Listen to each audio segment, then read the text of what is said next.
Yo, this is Teresa Weatherspoon, better known as Teaspoon, and you're watching Real Fans, Real Talk. Live from the can.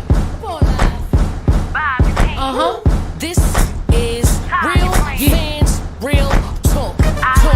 Real Fans, Real Talk. We as real as you thought. Real Fans. What's going on? Welcome to another live edition of Real Fans, Real Talk. Yeah, we had a great couple of weeks, and there's so much more to come. A lot of sports going down this week. Football is back, so y'all can expect Eric to be dropping the parlays every week for the next couple of months. So that's a big thing. But let me introduce my co-host and my brother, Eric Sanchez, aka Legend in Two Games. What's going on, man? What's really good, bro? Super excited to get back to it. But before we start, happy birthday to my brother Trip Yung. Just celebrated his birthday the other day. So shout out to you, bro. I know you had a great time. Yeah, I did. Definitely did, man. Shout out to everybody that showed me love. Whether y'all text me, y'all called me, y'all pulled up on me, dropped by with a gift, whatever you did for me, you know what I'm saying? Like, I appreciate it all. I appreciate the supporters that reached out to me and told me happy birthday, man. That make a brother feel real good, man. You know what I'm saying? The fact that y'all hit me up and tell me happy birthday, it is nothing in this world like it. So I just appreciate all of y'all. And I thank God for another year on this earth. And I thank God for another year football season because it's going down. We're going to jump right in because I see what the talk in New York is about. They want to know what's going on. Shout out to Ron Charles. He says, talk about Shedeur Sanders' preseason debut. I would say it was a pretty darn good debut. For all the haters out there that was hating on my boy, you know what I'm saying, when he fell in the draft, which we know was some BS, but he went out there and he showed improve as he's done throughout his football career. Because when they said it couldn't be done in Jackson State, did that. Said we couldn't make the switch and level up, go out to Colorado, they did that. You know what I mean? Accepted the challenge, got drafted. Obviously, we saw what happened in the draft, and now look, to the victor goes the spoils. Shedeur did what he was supposed to do, sat back, endured all of the BS comments and everything, and just laid it all out on the football field, and I love it. It was a great debut for Shedeur, start to finish. I love the fact that he came in with the confidence and the swag right off the rip. You know, he walked in, he had one of his boys with him with the big speaker playing his music. He set the tone right away. I thought there were some great clips on social media that you could still find. One of them in particular from former NFL quarterback Chase Daniels, where he breaks down the second touchdown and he talks about why Shedeur is so mature, even though he's a young quarterback. And on that second touchdown throw, you can see there's a blitz right up the middle. Shedeur doesn't panic, takes 2 steps to his right, allows his running back to get the block, and then keeps his eyes downfield and delivers a strike. He had actually a check down. If you look back at that touchdown, he could have just dumped it down, but he didn't panic. He stood with the play, and then he makes a dime for a touchdown. But I thought he was composed. I thought he was great start to finish. He showed leadership. Again, he played with a lot of fun. And I think it was good overall. Now, I don't know what it means for Shedeur moving forward because, again, the first preseason game, a lot of starters didn't play, and this isn't the game that they use to kind of measure who's going to make the team. This is more a game for the guys who are trying to get on a 53-man roster as opposed to those who have their spot solidified. But overall, it was a great performance. Absolutely. And I'm happy for him, man, because to be projected as a top 2 quarterback and then to wind up dropping to the 5th round and being drafted after guys that you are clearly better than, including the one that's on your team currently, who was drafted before you, this is something that we've said, from the past. We want Shedeur to have a great career because that's the best way to really set the tone for anybody who had an issue with you, who said anything, who, you know what I mean? And that's what he's starting off doing. Obviously, it's a very small sample. It's preseason, but we're talking about NFL players now. Now we're not talking about, this is HBCU. Now we're not talking about this is Colorado. Now we're talking about NFL talent, the biggest, the strongest, the fastest football players on the planet right here. Preseason, regular season does not matter. The talent is going to be the talent in the NFL, and that's what we saw this past game. So I just wish him the best. I hope he continues to do this. I hope the Cleveland Browns get their act together. But because I saw the owner made some comments a couple of weeks ago in regards to Shador, which I thought was very corny. Of the owner to do. So I just wish this young man a great career. Yeah, and that's why I started off by saying I'm not sure what it means long term for Shador, because I don't think he really has the support of the organization. And that was one of the things that we talked about even when he was drafted. Like, is this a situation where they want to see Shador thrive, or will it be one of his stops along the way? Because I don't think he has a future in Cleveland. I think that his name, his star power, I think is too large for the organization. And they got a lot going on right now. It's not a great situation. I wish he wasn't there. I wish he was somewhere that had a little bit more structure to their organization. But he's there for the time being, and you can only hope that he gets more support from the organization. I mean, I would hope so. I mean, look what the kid just came out and did. Like, why does he not have the support of the organization? Because then it's just like, all right, well then why the hell did you draft him anyway? For what? So there's been a couple rumblings as to what was going on in that draft room. Kevin Stefanski, from what I've been told, wanted Shador. He liked Shador, but the organization didn't want to use a first or second round pick on a quarterback. Then as Shador continued to drop, they kind of explored like, all right, should we take him? Should we bring him in? Ownership didn't want to make the move for quarterback for a number of reasons, but the most obvious is there's still a lot of guaranteed money on Deshaun Watson's contract. And so they have Deshaun. They know Deshaun's going to miss the start of the season. They want to win games. Cleveland wants to try to make the playoffs, and that's why they brought Joe Flacco back, because Joe Flacco played so well for them a couple years ago. So they were thinking, well, we got our veteran in Joe Flacco, and they also brought in Kenny Pickett. Those guys can hold down the fort until we get Deshaun. There's no need to go get a quarterback. Yeah. But then they drafted Dylan Gabriel in the third round. Which made no sense. Right. So that contradicts their initial thinking of, well, we don't really need a quarterback. We've got these veterans on the roster, and we're going to kind of go there and try to fill out the rest of the roster. So that's why I said when Shador was there, I think Kevin Stefanski really wanted Shador, but he couldn't get him early, and then he could justify in the fifth round, like, well, listen, he's clearly the best player left on the board. We might as well take him. And I think that's what happened. And I think there's this internal battle because, as you mentioned, the ownership group, Jimmy Haslam makes the comment about Shador and not really supporting Shador. But ironically, that was like a day after we saw those stats where they showed that Shador was completing damn near 70% of his passes during training camp and minicamp. So he was by far the most accurate quarterback in all those drills. He was performing the best, but we also heard contradictory reports that he has not been working out with the first team. And that's why I say even with him starting game one of the preseason, it sounds great and it creates great optics, like, oh, we're giving him a chance.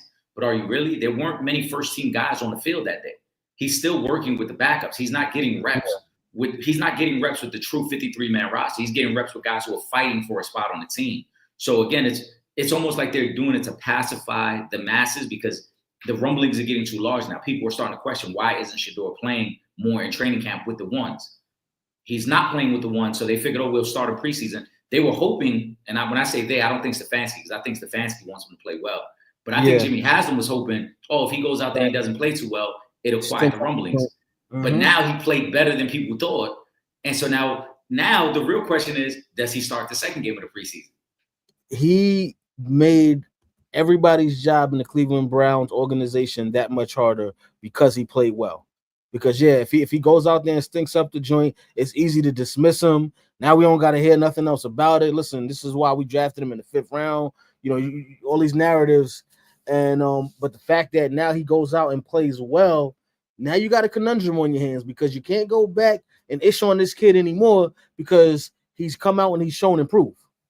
I haven't seen the other quarterback looking like that you drafted two rounds ahead of him.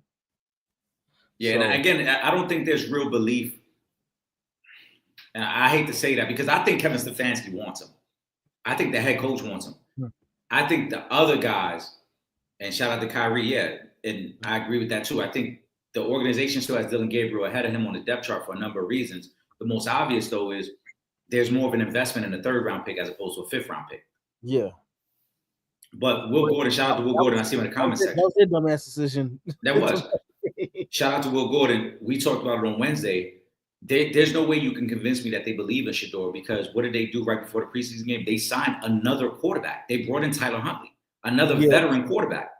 So now you already had a really crowded quarterback room, including Deshaun Watson. You have 6 quarterbacks on the roster.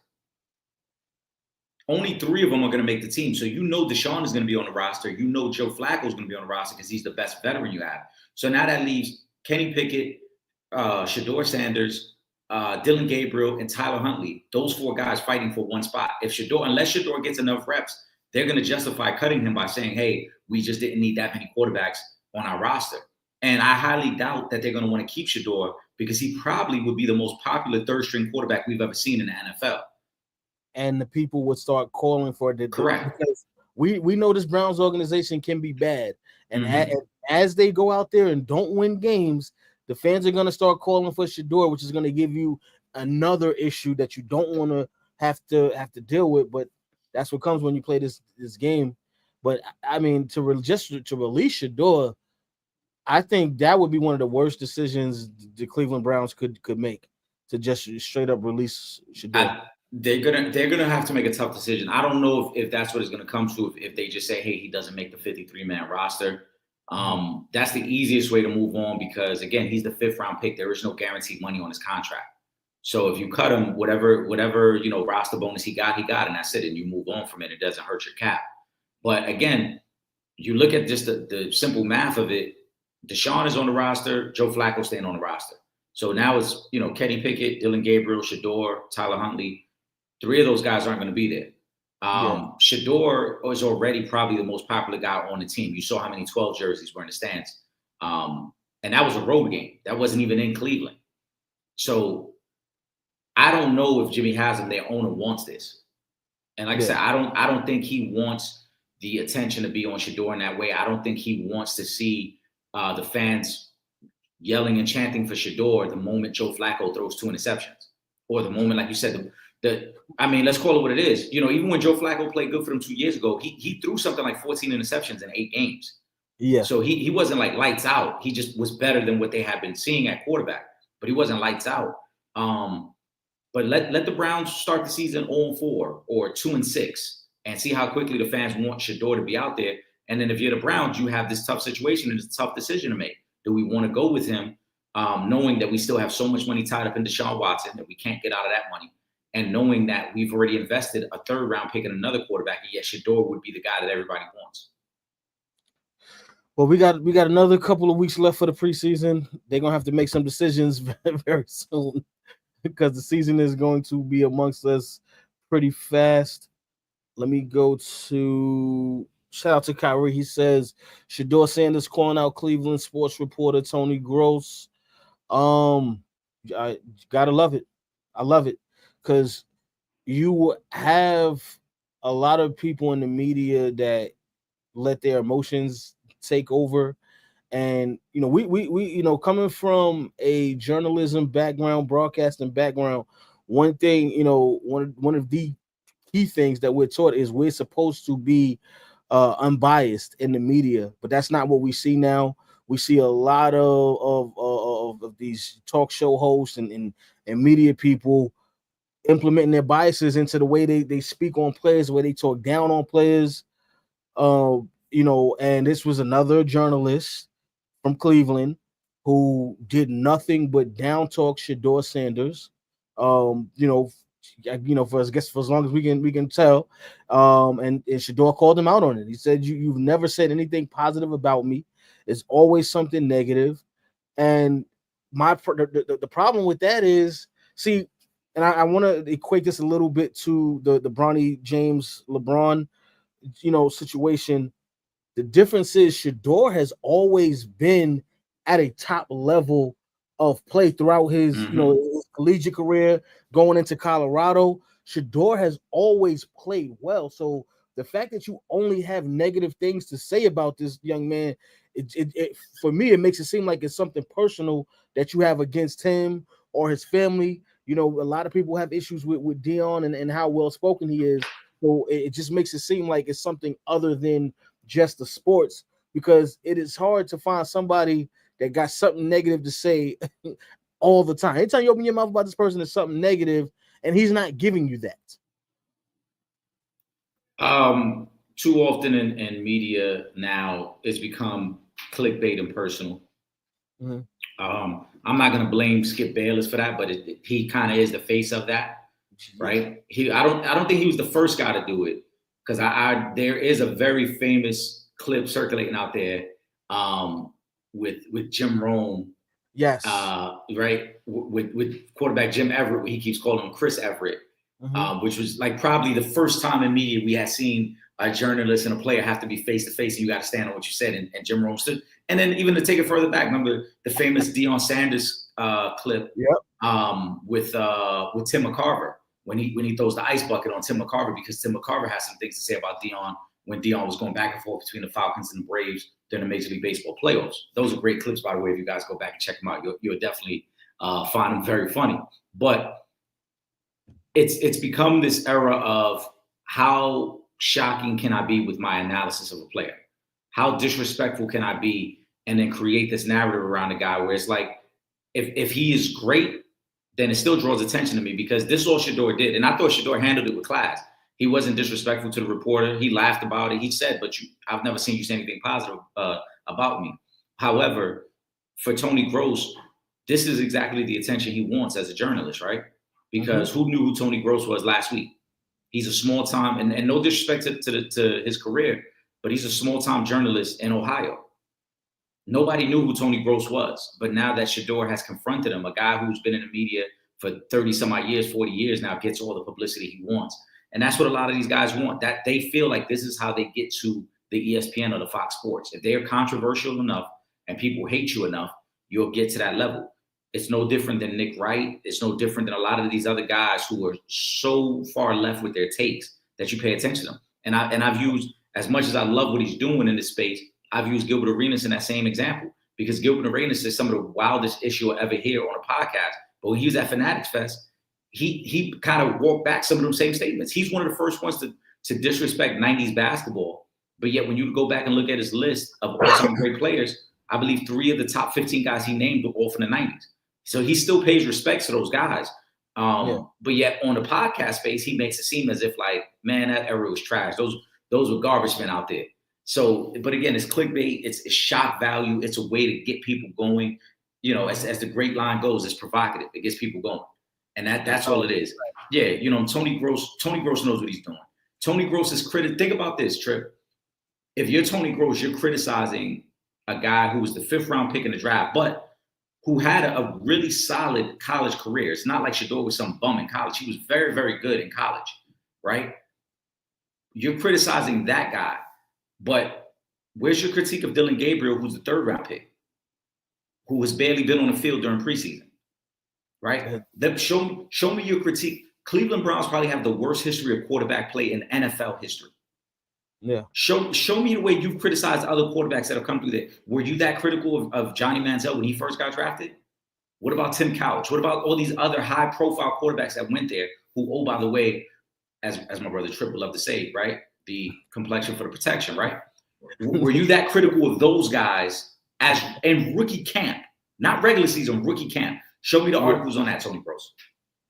I don't think we gonna find those, and hopefully, you know, maybe this will help. But I think, you know, we're gonna have to start seeing more players need to start calling these guys out. You know what I mean? Like that's crazy, because we're not talking about someone who hasn't had success prior to getting to the NFL. Okay, we're talking about someone who won at Jackson State. Okay, we're talking about someone who led a Colorado team that probably has been unranked for I don't know how many years and got them ranked by the end of last season after being there for 2 years. And again, this is not Alabama.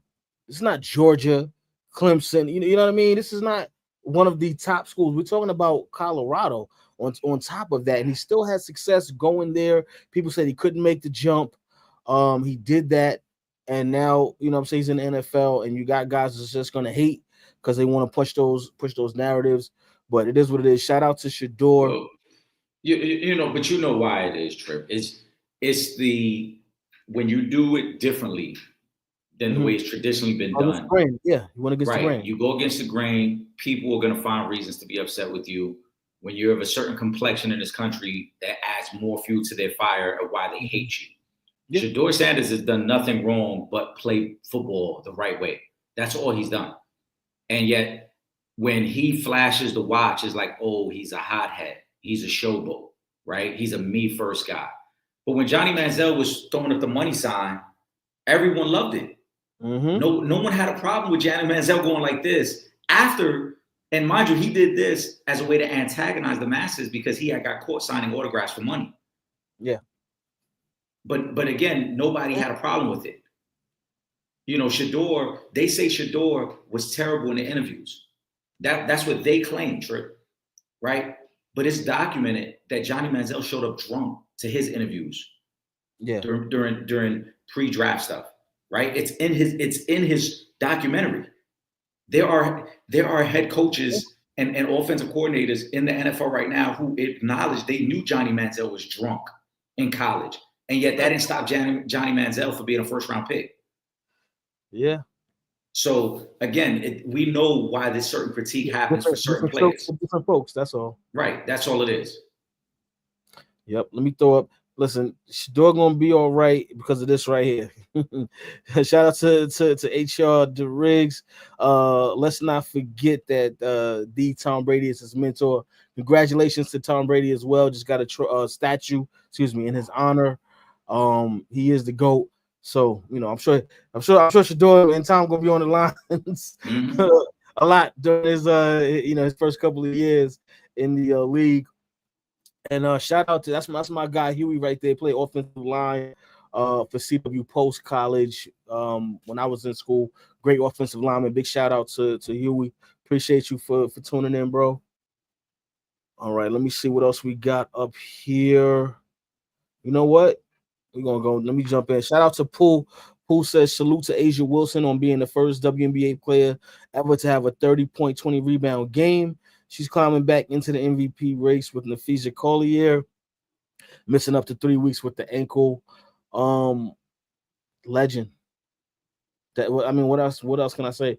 Asia Wilson is building a case for being the GOAT by the time she's retired from the WNBA, with everything that she's been able to accomplish over the past couple of years, being a champion, being an MVP.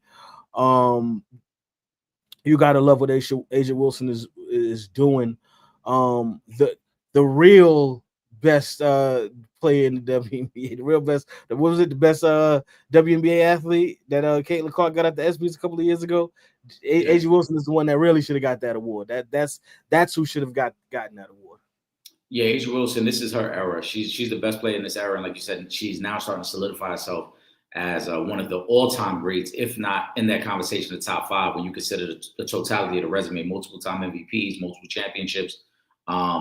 Like you said, a 30-20 game, just establishing more records. She's been phenomenal and without a doubt the best player in the WNBA. Absolutely. While we're talking about the ladies, I want to give a big shout out to Tina Hutchinson, who you guys know was with us the last 2 weeks. You guys have given us so much positive feedback about her back-to-back weeks being on the show. So I just wanted to show her some love.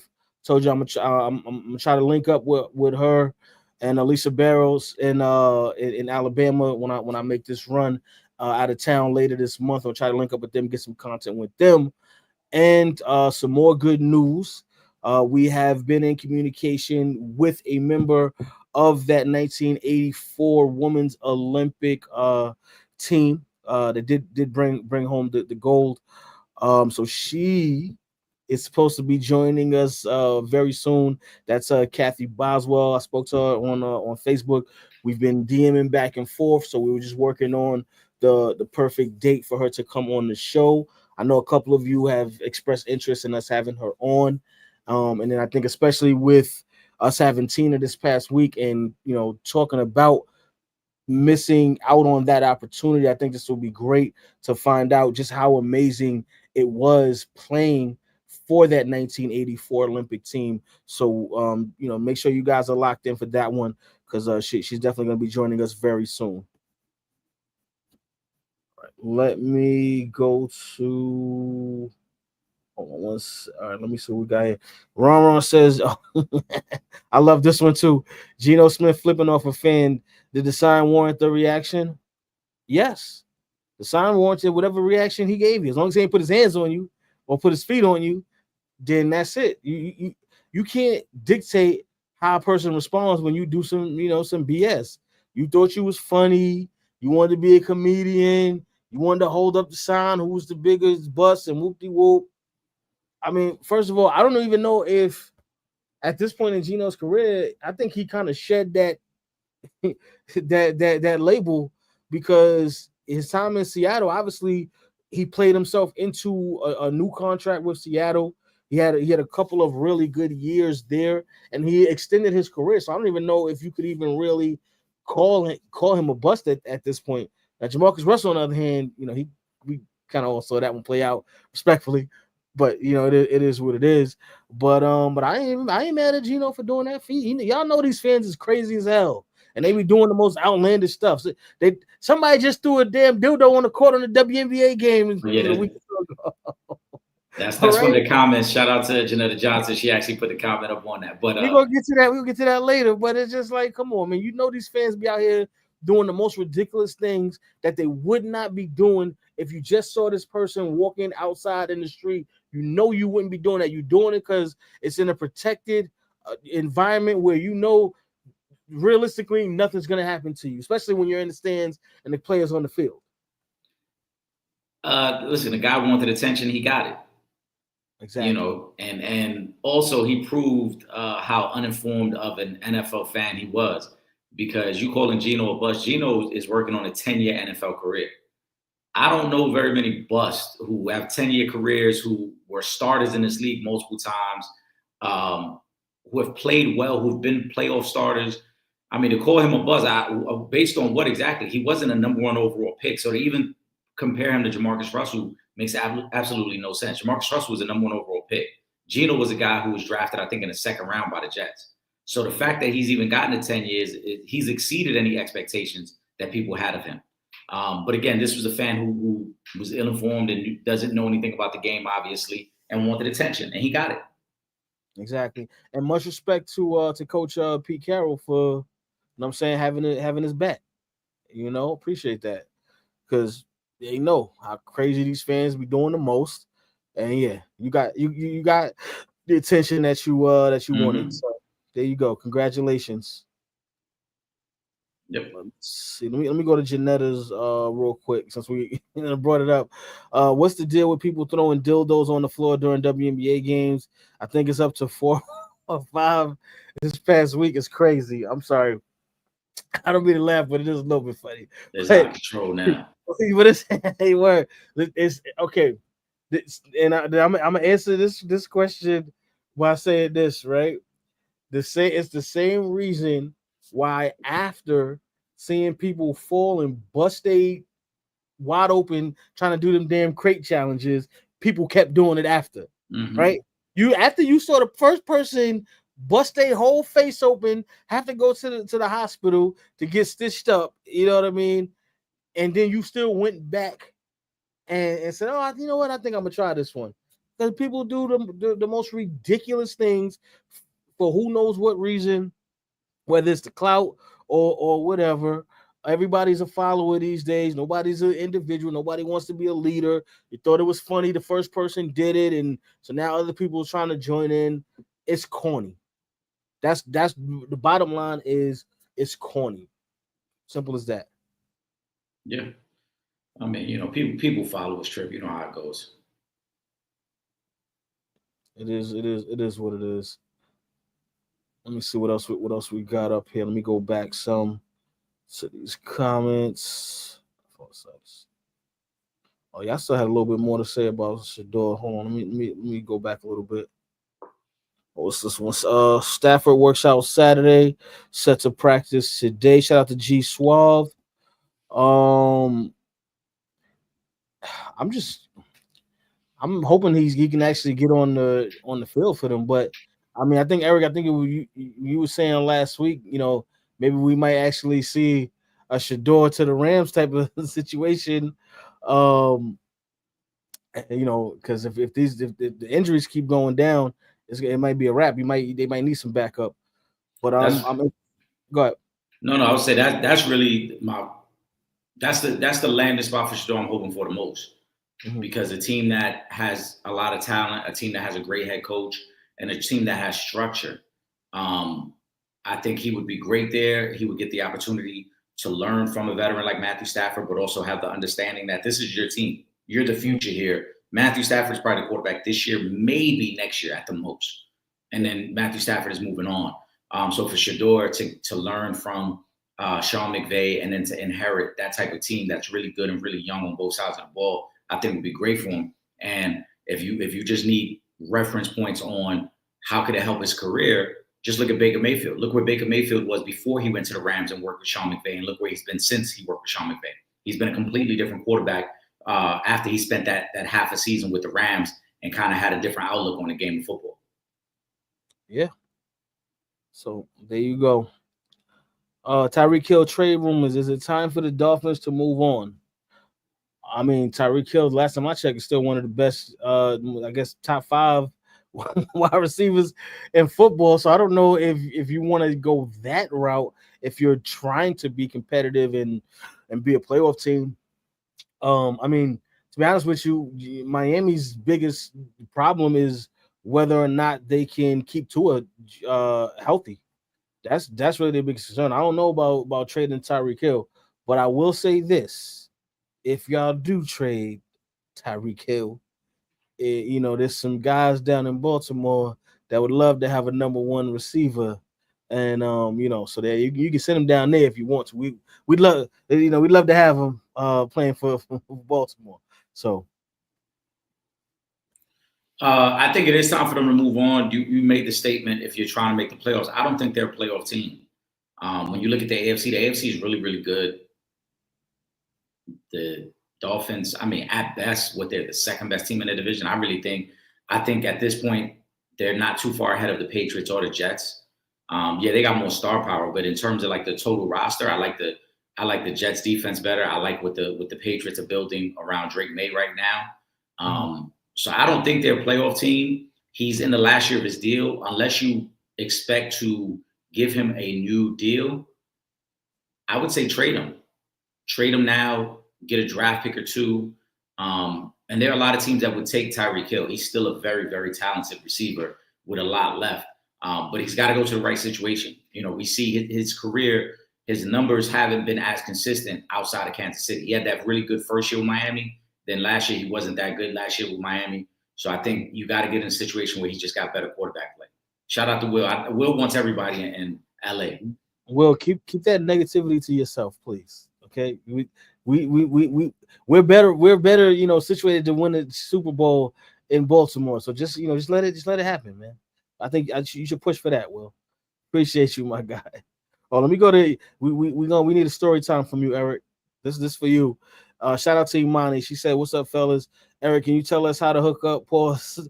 Super pause. Super. I know y'all never hung out in person, which is still a shock to me. But go ahead, Eric. Talk about it. It's dope. Shout out to my brother Will Gordon. We had a great time, and we linked up for some drinks and kind of shot the shit. And we talked about everything. We talked about the show. We talked about life. It was Will's first time back in the DC area in a few years as well. So he was catching up with family. But we had a great time, man. And as we've spoken to plenty of times, Will and I have been able to develop this this brotherhood and this chemistry purely through recording without ever meeting up. So to be able to link up and then kind of talk shit the same way we do on live, but do it face to face, it was a great moment, man. And we're looking forward to linking up again. Pause. No, that's what's up. Shout out to my guy Will Gordon. What it do, baby? right. Let me go to. All right. Let me go back to Imani. Imani says the WNBA right now is on fire. Games have been sold out for the most part, and it's good quality basketball. I love the speed of the game too. Yes, shout out to all of the ladies in the WNBA. Definitely have been killing it. Eric, I told you a season ago how when I called out our connect over at the Barclays Center to try to get some tickets to the Liberty game. He said, "My man, the cake done baked on that one. It's over. The thing's been sold out." So, shout out to the WNBA for continuing to improve on the product and what's going on. Very competitive basketball. I'm just waiting on Stewie to get back for the Liberty because I don't like the Lynx, doing what they did last night to the ladies. But big shout out to the WNBA. Definitely pushing the needle right now. Absolutely. Great. The game is in a great place. I hope they're able to work out this new CBA. We know there was a lot of press about the shirts and them wanting to be paid more money. It looks like they could be headed towards a strike. I believe their current contract is up after next season. So you hope that everything quiets down and they're able to work something out behind the scenes because the game is in a great place. And we know what is ahead for them with Juju potentially being in the league in another 2 years. Yeah. I really hope they don't strike because I don't think that they can afford a strike. Yeah, I don't think they can either. I know, the numbers have been going up the last couple of years, but when I think about lockout, this is not like it's not like when the NBA, what I'm saying, during the lockout was a 98, I believe it was. I don't know, just the star power globally is just different. So I really hope that they don't strike because I feel like that could really hinder the growth of the WNBA and what they've been doing the last couple of years. I agree. They're in a spot, like I said, where they have to take care of their league right now because they've got a lot of momentum with the draft picks that have come in recently, the momentum they built from the Olympics last year, and the publicity and the notoriety they're starting to get. The last thing you want is time away where people aren't watching your game because, let's face it, the women of the league, if there is no league, they're going to go over to Europe and play. And then that kills your momentum at that point. So I think they got to work it out. But it's a very tough situation. The league was not profitable for a very long time. And that's why we saw so much turnover with new ownerships and teams playing in different arenas because they just, for a lot of years, they were operating in the red. They weren't turning a profit. And now that they're starting to turn a profit, owners are trying to recruit. The owners who have been invested for 10, 12, 15 years are saying, listen, we took a loss for a long time. We're not just going to give away all that money that we're earning now. So that's really where they're at, and it's kind of a stalemate, and I hope they can get it figured out. Yeah, I agree. Hoop Baller Scoop says, Paige Bucker, fastest rookie to reach 450 points, 100 plus rebounds, and 100 plus assists in WNBA history. And you don't hear much about it. What is it that why is it that she don't get her shine? Well, first of all, shout out to Paige because that's dope that she does that. I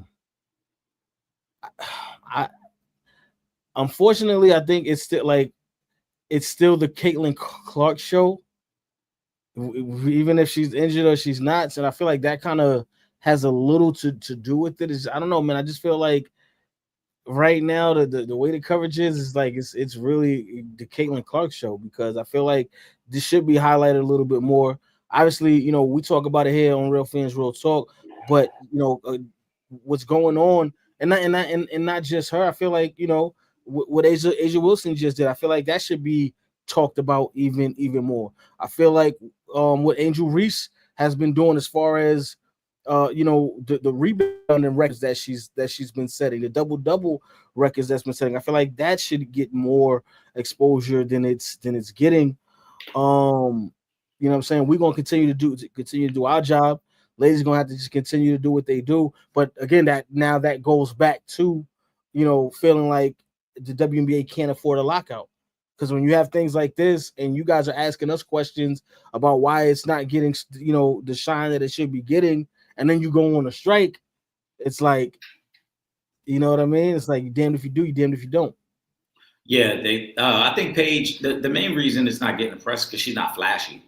I'm on record. You can run the tape back. I said she's better than Caitlin Clark. I thought she would be, just because she's much more fundamentally sound. Like I said, Caitlin Clark her style of play is more appealing on the eyes because she's shooting from the logo and it's a lot of threes, and that is the modern basketball game. But in terms of fundamentally sound, Paige Buckers, I think, is a better player. She just does everything else better than Caitlin Clark. It's just that Caitlin Clark has that range. The moment she steps in the gym, we love the shooters, right? We love the shooters. The moment she steps in the gym, she's in range. So it makes the game exciting. But if you're talking about fundamentally sound, Paige Buckers is far more fundamentally sound and can do more things on a basketball court than Caitlin Clark. And that's no knock on Caitlin Clark. It just is what it is. Go back, do your Google, check it out. Because before this media firestorm around Caitlin Clark, Paige Buckers was the number one player coming out of high school. And Paige Buckers was the number one player in college before she got injured. Yep. There you go. Shout out to Pooh. Pooh says, Caitlin Clark, I want you all's honest opinion. Do y'all think players try to hurt her, or is it just good hard fouls? And because she's somewhat of the cash cow, they expect them to be easy on her. Well, I don't know who expects somebody to be easy on her. That's first and foremost. But no, I don't think it's people trying to injure her. I think she gets just as much as everybody else. We not this ain't badminton. Okay, this ain't shuffleboard. All right, this is a physical sport. All right, this is basketball we talking about here. All right, yeah, you got to be tough. You got to go hard in the paint. That's why Waka made the song. You go hard in the paint, because that's what you do here. If you don't like it, get in the gym and muscle up. Remember when MJ? What did MJ do when the Pistons was bullying them and flinging them all around, doing whatever they want? What the MJ said? I went in the gym and I got to work, got bulked up, so you couldn't push them around anymore. That is basketball. It is a physical game. I don't want to hear no excuses because it's Caitlin Clark. It is what it is. This is regular basketball. And it's probably not even as worse as we've seen. We just haven't been watching the game like that to know. But welcome to the league, Rook. Earn your stripes here. For all the accolades that you're getting, now you got to earn those too.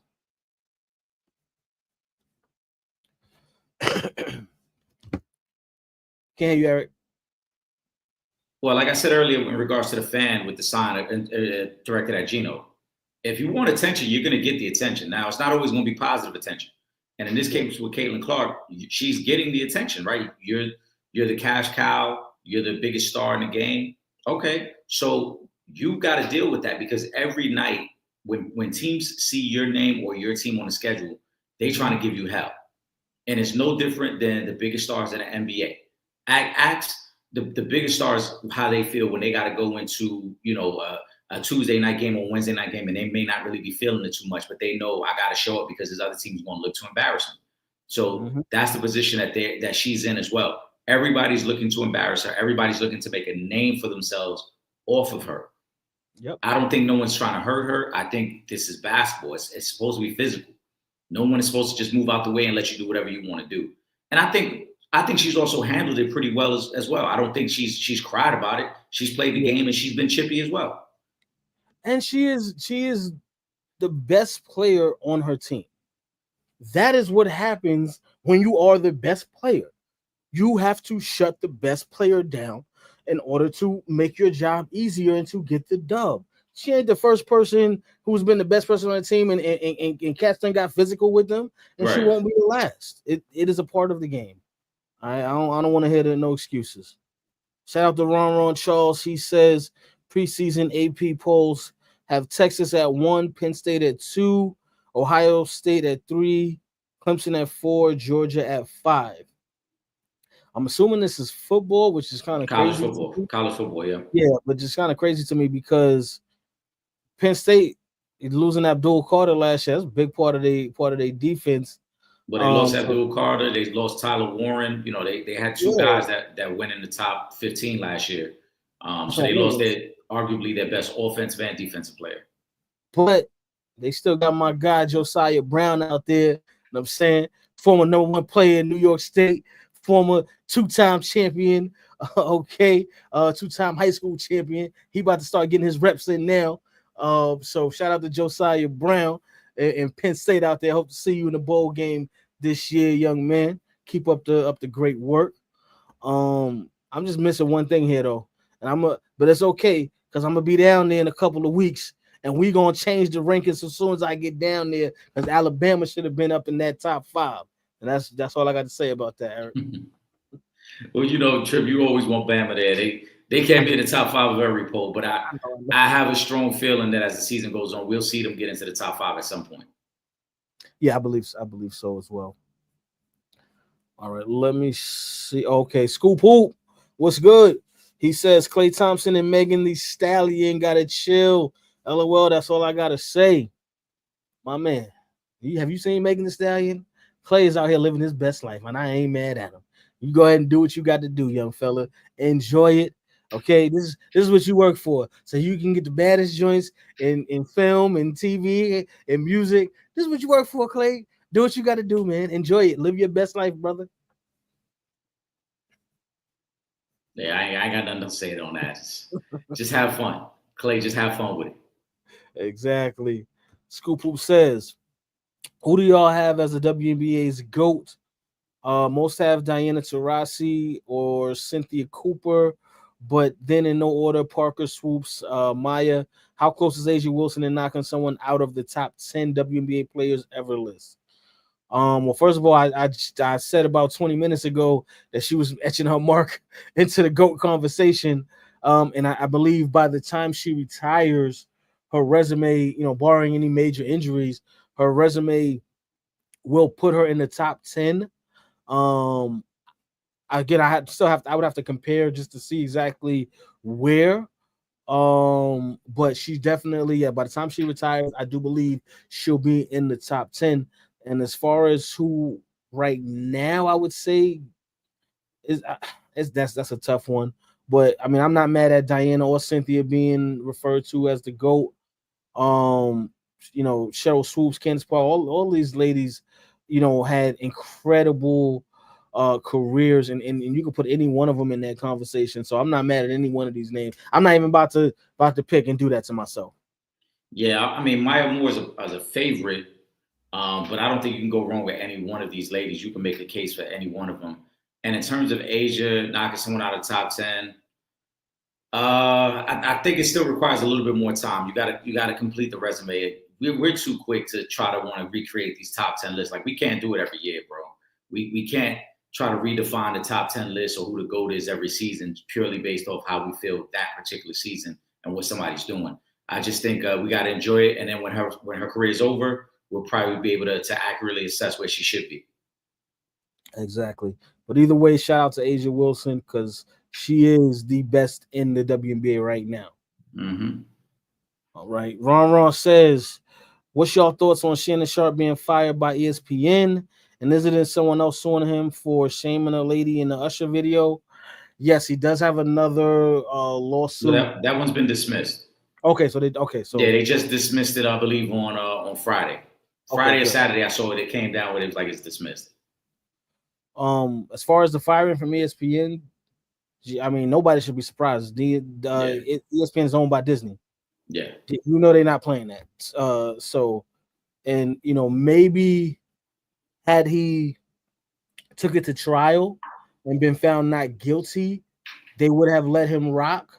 But I just believe the fact that he chose to settle, and that's the thing with settling. Sometimes people settle just because it's like, I just don't want to deal with the headache.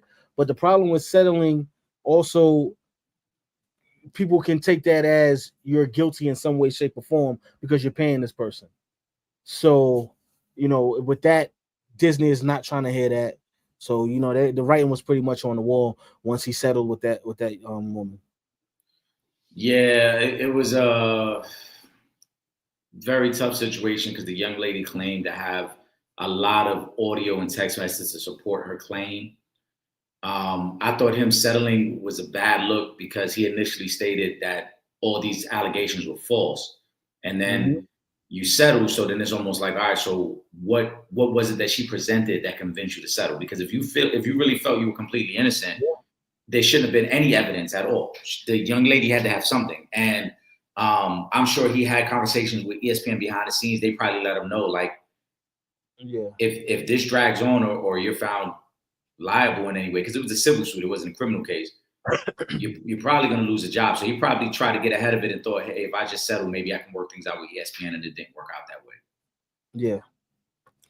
Shout out to Unc though, they still going. You still got Club Shay Shay, still got the nightcap with Ocho. So, I guess he'll be all right. Shout out to Imani. she wants to let Kathy Boswell know that if she's watching, she did her research and she is ready. You gotta love Imani, man. Big shout out to Imani. Shout out to y'all, man. Shout out to y'all, man. Kyrie says, I watched y'all Tina Hutchinson 2 shows. I had to take a break and watch it. It was like 2 hours, both shows. Yes, it was. What's y'all thoughts on her story? I agree when she broke Watson's record, she should have been there. Again, shout out to Tina Hutchinson. She is so dope. She definitely in the comment section too, Trip. I see. Shout out to Tina. I see it in the comment section. So I loved her story. I think she had an incredible journey. Obviously, some things transpired that she would have liked to fix, and I would, to have her have played on that Olympic team would have been incredible. She just definitely deserved to be a part of that 84 team. But you know what? It still worked out great for her. She's still, had a great career. She has a great life now. She's doing very well for herself. So, other than that, man, you got to thank God and you take what you get. Shout out to Miss Tina. She was amazing. I thought her story went beyond the game of basketball. There were a lot of life lessons if you paid attention to what she was talking about. And no matter how you felt about the story, I thought it was a great opportunity to speak with someone who went through life, the journey of life and the game of basketball at a very unique time in our culture. And one of the questions I had presented to her was about going out to California in the early 80s. And we know what was going on in Cali in the early 80s.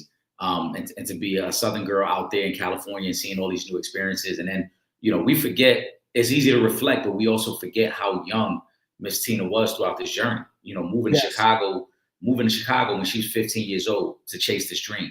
Moving out to California at 18. By the time she's 21, she's playing over in Europe. Like, these are a lot of things happening for a very young woman at a time. Like I said, when you consider where we were as a society and as a culture in the early 80s, she had to grow up really fast and she saw a lot of different things, man. And I'm just very grateful that she was willing to share her story with us. Exactly. Hoopballer Scoop says, Trip and Eric, fans been on me posting the Tina videos, but it was one interesting question. A lady says, what if Linda Sharp says she didn't have nothing to do with it? I mean, that she didn't have nothing to do with it.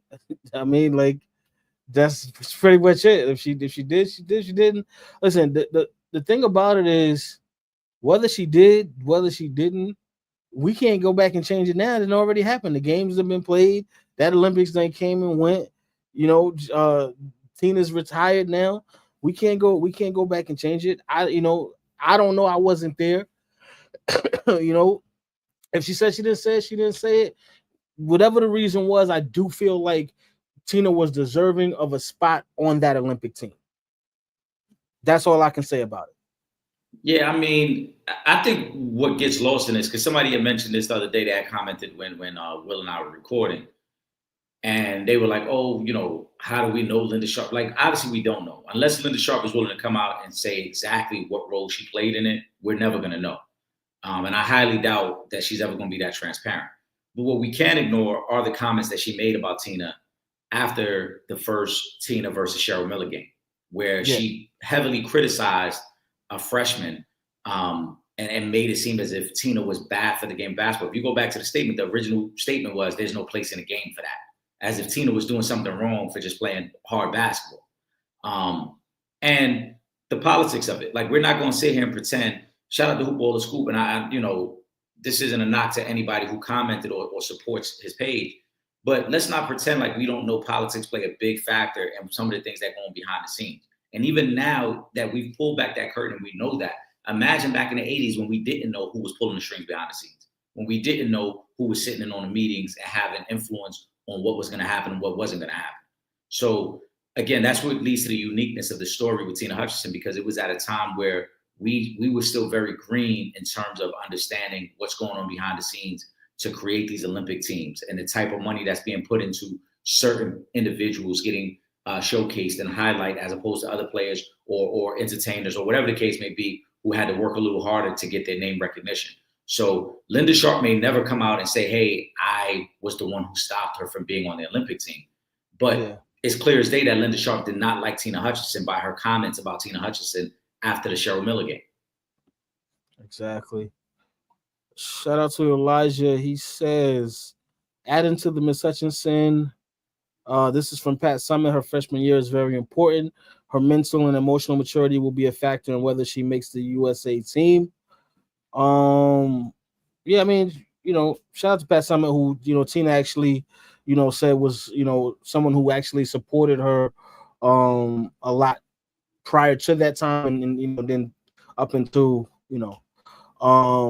but I mean, yeah, that's always a part of it. Mental is a huge part of any sports game. You know what I mean? Mm-hmm. So, but she, from what I've seen, whatever needed to be done for a college athlete at that time to be a part of that team, she did it probably better than most. So I think she definitely was deserving of a spot. I mean, she set the record that year for points in a season by a freshman. I mean, for God's sake, she was averaging 29, 10, 6 steals, and 3 blocks. It's crazy in itself. I don't know how you don't make the team with those numbers. One thing Tina said too, and this is why I loved it, like I said, the conversation with Tina, because she was very honest and transparent. She talked about, there were some politics in play as to probably why she didn't make the team. But she also said, keep in mind that a lot of these young women were already practicing together prior to the official selection.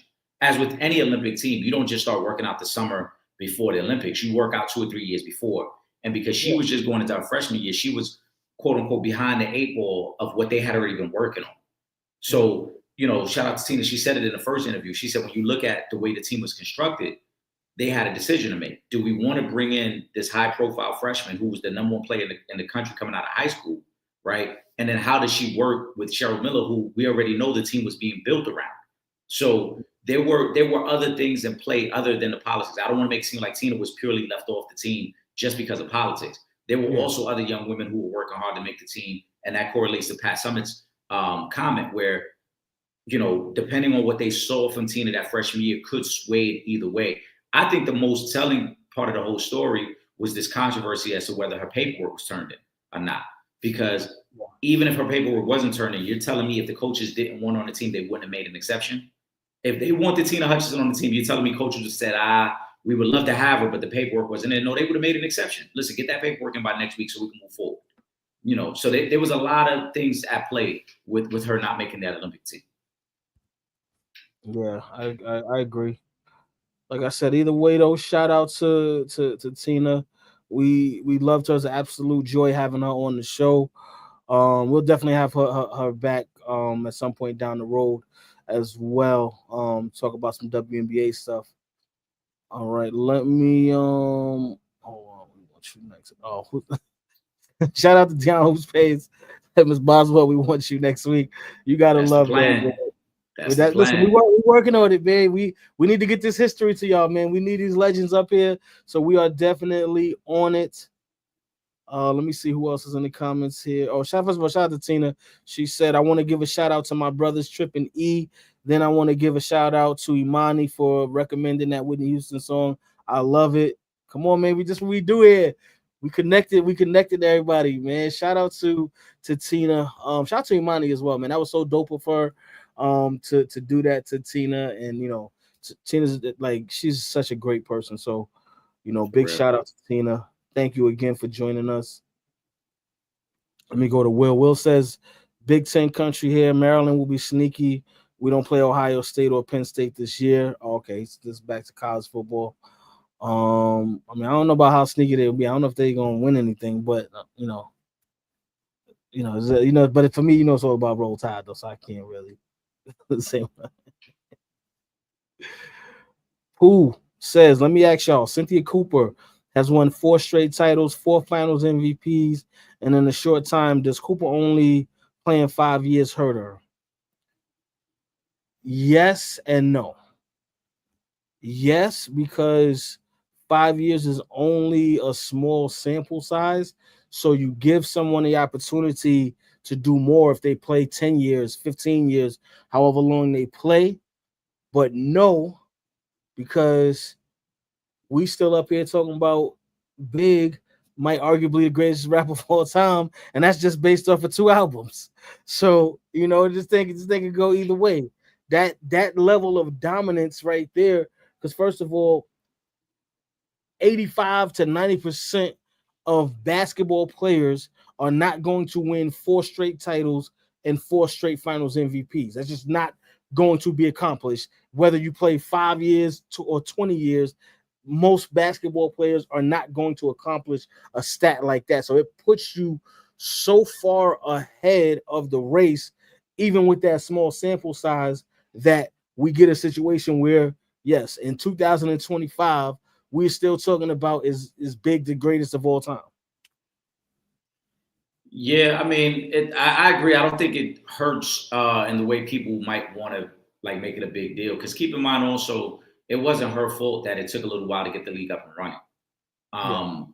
So those earlier players, Lisa Leslie's another one, who some of their prime years they had to play in Europe. They didn't have the opportunity. I don't think that should ever be held against them. It's not like, oh, she only played 5 years because she was only good 5 years. She was good for a lot of years. Yeah. It's just there was no WNBA. You can't, hold that against her. And I use kind of the same cross-reference in football, like Warren Moon. It's not Warren Moon that he didn't get drafted and had to go play in Canada for a couple of years before coming over to the NFL. You can't hold that against them. It's not their fault. So I think it's still a great resume. It still speaks to the impact and how great of a player she was. The only way it hurts her, though, is that the players now, they're going to get an opportunity to surpass a lot of her statistical accomplishments because they're going to be comparing numbers that they've been able to put up over 10, 12 years as opposed to just her 5 years. Yeah. Let me throw this back up. Kyrie said we missed one of his about Tina. If she reads this, no disrespect at all, but we only can say what we feel. Okay, got you. And Pooh said one more thing I wanted to post up. She enjoyed Tina Hutchinson as well. Shout out to Pooh. I see this comment up here, Monty, but I'm not sure what is this in reference to. In Detroit, there was a pool party going on, and 5 or 6 girls started jumping on this older lady. Don't know why she was at the pool party, so they got her on the ground, kicking her, and her son is trying to get them all off, but he's outnumbered. So he starts stabbing some of these females. Well, long story short, 2 ladies died in Folkman Hospital. For Eric and Trip, he was protecting his moms. Was he in the wrong? And should he do prison time? Save this for... Oh, okay. Well, all right. I see you read the damn question, Trip. Yeah, my bad. Well, guys, just if anything, just take it off the screen. Yeah, bring it back up. Yeah, we'll go back to that one, Imani. I got you. We'll go back to that. And the USA can't just put the top 12 players. It has to be good fits too. Correct. Now, here's the thing, right? So here's where it's like, all right, there might be some controversy behind that. Just going back to this past Olympics, the whole Jaylen Brown situation where it's like, I get it, but you can't tell me that, you're not going to take Jaylen. You're going to take Derek White over Jaylen Brown. It's crazy to me. Well, no, but that's Kyrie's point. He's not saying that you have to take the best 12 players. He's saying it's more about fit. Jaylen Brown, as we talked about before, Jaylen Brown, without a doubt, if we ranked the players, should have been on the Olympic team. Yeah. Right? But we also mentioned, who does Jaylen Brown play over? Because he's not getting the minutes over KD or Braun. And so then what you're looking for is a guy who's kind of more just willing to play defense and post up and spot up in the corner. And so from that aspect, that's where it gets a little tougher for Jaylen Brown because you're not utilizing his skill set. You're not utilizing what he does best. So if we're just ranking the best 12 players, Jaylen Brown should have been on the team. But if you're going to say, hey, fit wise, it made more sense for us to have Drew Holiday and Derek White. I can't argue with that. And that's also to the point that Tina had made, that, you know, the women's team had been practicing already for 2 years. So they already had some sort of camaraderie and they had an idea of how to play together, where she would have been the new face to join the team. And how do you implement her in? And that, of course, was probably a question amongst the women's team. You know, how are we able to best utilize her and fit? Because Cheryl Miller was going to be the star of that team and everybody else kind of had to fit around Cheryl Miller. How does Tina fit around her? Yeah. I'm not, and again, I'm not saying it couldn't have worked. I'm sure it could have worked, but that probably was a question that they had at the time. But that's one thing. But then I got to go back to the statement you just made. Then what was the issue with the paperwork thing? Because I feel like that sounded like a whole other. Yeah, I don't think. I feel like it was some BS going on. That definitely was BS. Without a doubt, that was BS. I have no, because again, if you really wanted the player, you would have figured it out. You would have said, hey, all right, we know the paperwork wasn't turning. All right, cool. Listen, we're not gonna say nothing, but get it into us by next week. You know what I'm saying? Get it into us by next week, and let's move forward. And nobody got to know about it. But the fact that there was these conflicting stories about paperwork, we never received it. Coach Riggins saying, hey, Coach Riggins saying, he never got the paperwork. Then it became, the paperwork got turned in too late. It's like, which one is it? You know, was there ever paperwork, or was it too late? Exactly. All right, I'm gonna throw Imani's comment up here, and we're gonna get ready to wrap this thing up tonight. We're not gonna do 2 hours tonight, y'all. We'll save that for when we have our guests. Right. So again, in Detroit, it was a pool party going on, and 5 or 6 girls start jumping on this older lady. Don't know why she was at the pool party, so they got her on the ground, kicking her, and her son is trying to get them off, but they're outnumbered, so he starts stabbing them. Some of these females, long story short, 2 ladies died and 4 in the hospital. But Eric and Trip he was protecting his moms. Was he in the wrong? Should he do prison time? It is not into the show, so we can ask that question. Let me just take this off the screen so y'all can see us. So here's the thing, right? You have legally what you are allowed to do, and personally how I feel about the situation. Because ain't nobody gonna be putting their hands on my mother, and I'm just gonna stand there and do nothing. And whatever comes from it in that moment is just gonna have to come from it, and we're gonna have to deal with that later.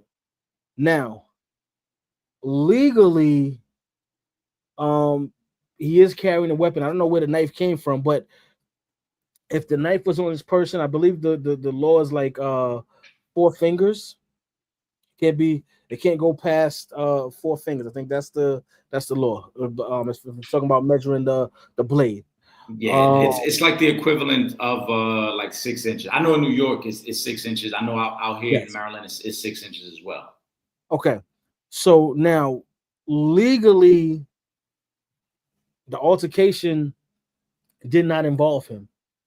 He involved himself into the altercation, and people lost their lives. So it gets real tricky, and that's the thing when you have to go sit in front of a jury of your peers, and your lawyer is going to have to, to show, whatever she can show to get you out of that situation. Where it gets tricky is when he starts stabbing people, do they run away? Because if they start running away, then at that point you can't justify self-defense anymore. If you're still in the mix of fighting and you can prove, hey, I'm still trying to defend myself, I'm still trying to defend my mother, I'm still trying to get them off of us. Yeah. You can justify that I continue to stab people hoping to get them off us because I fear for my life in that moment. But if there are stab wounds to anybody's back, if there's proof that people were leaving or trying to get away and he still continued to go after them, then it's no longer self-defense. And like you said, now you're talking about casualties, and you're going to be looking at a serious charge. I don't think it's going to be. That's a very tough. That's a very tough thing to defend because again, you're talking about you stab 6 different people. It's not like shooting a gun where you could be at a distance and just continue to shoot and hit people. With a knife, it's very up close and personal. So that means there were some people who probably had already stopped attacking your mom, but you still continue to attack them. Yeah, basically. So again, listen, like I said, personally, You got a bunch of people jumping on your mom. I ain't mad at you for doing whatever you got to do to come out of that situation alive. It is what it is. That's how I personally feel about it. But I'm also a realist who understands how the legal system works. Right. And people did lose their lives. People were hospitalized. So those things look bad because now we got to break down how everything started in the first place, who's responsible for everything that went down. And then now you have to take into account, okay, well, people lost their lives, people were injured. So it's just a lot that goes into it, and it really sucks because it's like, what the hell are we out here doing?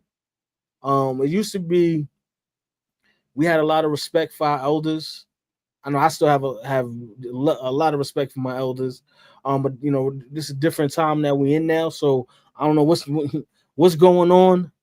But now it's just like we don't care about nothing. They just, like, we just gonna do whatever we want to whoever we want whenever we want it. It's the Wild Wild West. Yeah, it's a very unfortunate situation, and there'll be assault charges brought up on the young ladies, because again, you're talking about they jumping her, and if based on a Monty story, you're talking about she on the ground, they kicking her, so that is assault. But it's going to be tough to justify the use of the knife, especially after you already got them off your mom. It's one thing to say, hey, I need to get them off my mom, so I'll start stabbing people.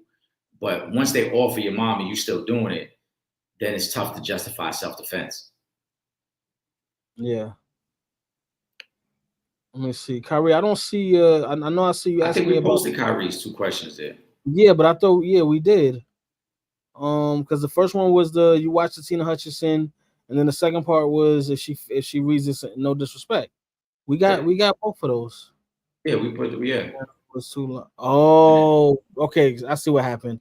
What happened? But it should have still came through here though. The comment should have still came through here, but I think because he posted it on your YouTube channel. But but the other ones came up here. That should have came up here too though. Yeah, but it still came through. Yeah, I think they all came through. I'm pretty sure we got to it. Yeah, we got to it because he had put the statement up, and then he put no disrespect to her. Yeah, we're going back right now. Yeah, I watched Tina Hutchinson 2 shows, and he goes, and if she reads this, it's no disrespect at all, but we only can say what it feel. Yeah, that was the 2 that was up there. Yeah. All right. Well, Kyrie. If anything, if it was something different than those 2, send it real quick. If not, Eric, you want to hit us with a final thought?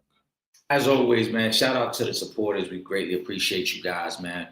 Keep rocking with us. Keep tuning in. We got some great things in store coming up, going into the fall right now. Trip Young and I are already working on meeting up again for a game. We did it a couple years ago at M&T Stadium. We're trying to do it again this year. Also, we're trying to work on some stuff for college football. So I don't want to spoil it just yet. We're just hoping to get the news on that really soon.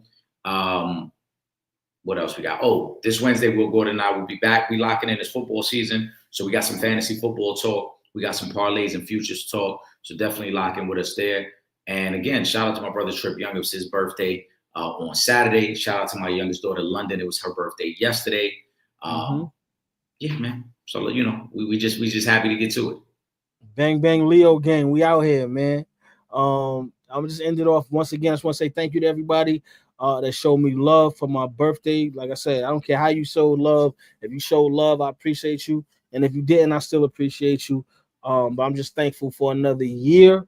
And let me run down a couple of Leos. I got to shout out my sister first because my sister's birthday today. Happy birthday, Crystal! Big shout out to Crystal. My Aunt Marilyn's birthday is on the 13th, and my nephew Elijah's birthday is on the 16th. So I want to get all of those in the mix right now. Love y'all. Happy birthday, and happy birthday to all of the Leos outside. We definitely got to show love to the Leos. Oh, and I would be remiss if I did not send my condolences. My grandmother's best friend, Miss Love, she passed away this week. And I just want to send some love and condolences to her sister and to the rest of her family. Nothing but love and respect for y'all. All right. Absolutely. Thoughts and prayers with the family. With that being said, for myself, Trip Young, my brother, my co-host, Eric Sanchez, aka Legend in 2 Games, we up out of here. Peace.